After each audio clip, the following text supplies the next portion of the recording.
came again. The horsemen of the east, their arrows whispering death across the snow. Villages burned, towers fell, and the world trembled before them. But this time, something stopped the storm.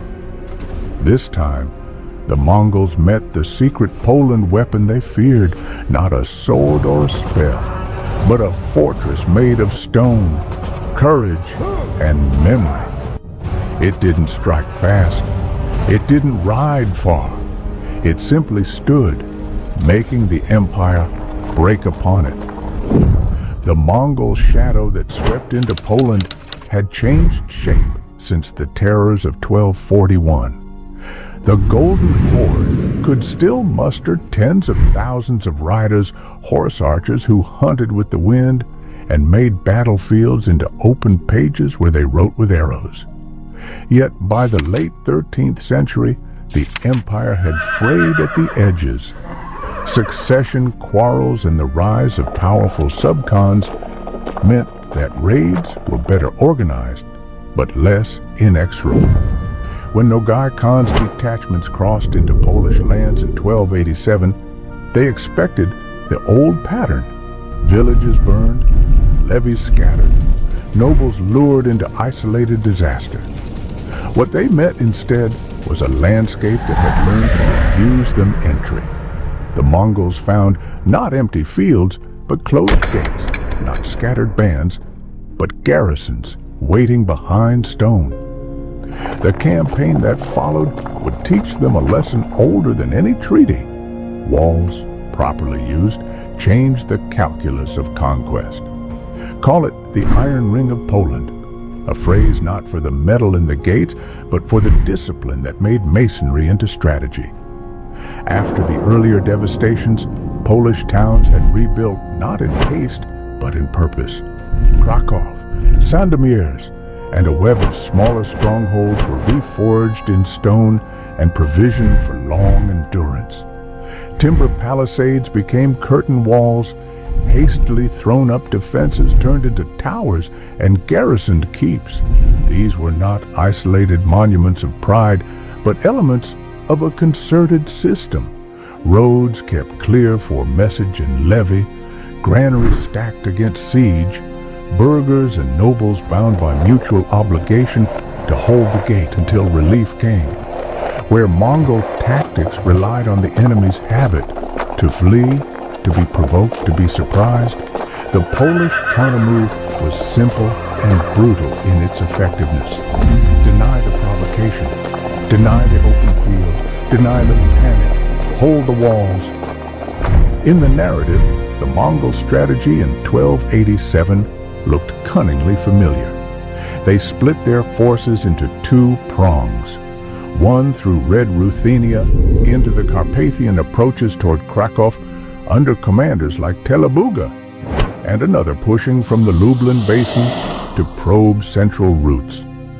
The intent was to force an opponent out of his strongholds by terror and isolation, to make the villages pay until nobles would ride out to salvage honor, thereby gifting the Mongols a decisive engagement. Yet every attempted bait found itself shut down.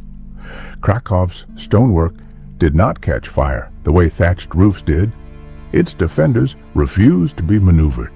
Sandomierz and the Lublin towns likewise held, their gates sealed and their soldiers ready to snipe, sally, and harass rather than gamble on a single great clash. Each failed siege depleted Mongol momentum. Each unforced delay allowed time to work against the invaders' need for quick plunder. But fortifications alone are inert unless connected by command, supply, and political will. This was the second secret folded into the stone: coordination. Duke Leszek II, the Black, did not let his castles become islands. He worked with magnates and town councils to stock provisions, to keep messengers moving, and, crucially, to avoid the rash sorties that had destroyed Poland before. Knights that once might have ridden out seeking glory now shadowed Mongol detachments, picking at stragglers and denying foraging parties safe returns. Urban militias held the inner yards, and knights held the roads, a distributed defense that turned every foray into a risk. Where Mongol warfare had been predicated on elasticity and the enemy's disarray, Polish defense applied a counter-elasticity, the ability to tighten, to shut, to move reserves to any threatened knot in the ring. The final stroke that made the stone ring lethal was external, the arrival of Hungarian contingents marching north through the Carpathians. The Mongols, who favored fluid fronts and single-minded drives toward booty, suddenly faced an operational headache. Not only were Polish towns refusing to fall, but a new mobile force threatened their lines of retreat and supply. Under these conditions, the Mongol art of the raid became a liability. Protracted sieges and the possibility of encirclement were not what steppe riders preferred. The combined effect, masonry refusing entry, discipline refusing panic, and allied troops threatening the rear, converted Mongol superiority in maneuver into a slow attritional grind. Exhaustion, lack of provable quick victories, and the risk of being trapped made withdrawal the prudent choice. History often traps us in the search for a single climactic clash, the cinematic field where heroes meet. But the true turning point of 1287 to 1288 was structural rather than theatrical. The Mongols were experts in disruption. Poland's secret weapon was the refusal to be disrupted. Stone walls were the visible face of a larger cultural and military adaptation. The investment of resources into collective defense, the civil-military cooperation of towns and nobles, and the willingness to trade dazzling cavalry charges for patient endurance. The ring did not smash the Mongol war machine in a single blow. It bled its tempo until the machine, deprived of momentum, stalled. The result was not a legend of a single hero, but proof that the age of unchecked steppe conquest had limits when met by organized, resilient societies. So what did the Mongols fear? Not merely stone, but civilization that had learned how to translate masonry into strategy.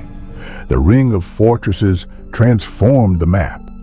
Pathways became traps. Foraging became dangerous, and every day turned in favor of the defenders. This was also another secret, a humble, stubborn, very human weapon. Preparation turned into permanence, and permanence into power.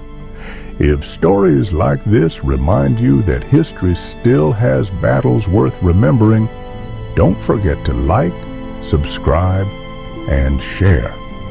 Because here, in Echoes of Past,